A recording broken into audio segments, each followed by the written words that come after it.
ஓம் come கணாதிபதியே நமக. ஓம் வம் வாராகி நமக. இன்றைய பஞ்சாங்கம் நிகழும் மங்களகரமான விஸ்வாவசு வருடம் ஆனி மாதம் 32ஆம் நாள் 16/7/2025 புதன்கிழமை, தேய்பிறை, சஷ்டி திதி, உத்திரட்டாதி நட்சத்திரம், சோபனம், பின்பு அதிகண்டம் நாமயோகம், வணிசை கரணம், அமிர்த யோகம், மேல் நோக்கு நாள், சுபமுகூர்த்த நாளாகும். இன்றைய சந்திராஷ்டம நட்சத்திரம் மகம். நல்ல நேரம் காலை 9:15 மணி முதல் 10:15 மணி வரை, மாலை 4:45 மணி முதல் 5:45 மணி வரை. ராகு நேரம் மதியம் 12 மணி முதல் 1:30 மணி வரை. சூலம் வடக்கு, பரிகாரம் பால். இன்றைய ராசி பலன்கள்: மேசம் மன நிறைவு உண்டாகும். ரிஷபம் அன்பான நாளாகும். மிதுனம் அமைதி நிலவும். கடகம் லாபகரமான நாளாகும். சிம்மம் நலம் உண்டாகும். கன்னி வெற்றி பெறுவீர்கள்.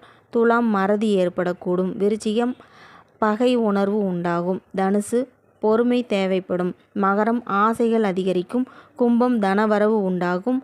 மீனம் நஷ்டம் ஏற்படக்கூடும். இந்நாளில் உங்களது வாழ்வில் எல்லா நன்மைகளும், சகல செல்வங்களும், மகிழ்ச்சியும், வெற்றிகளும் கிடைக்கப் பெறுவீர்கள். வாழ்க வளமுடனும் நலமுடனும். நன்றி, வணக்கம்.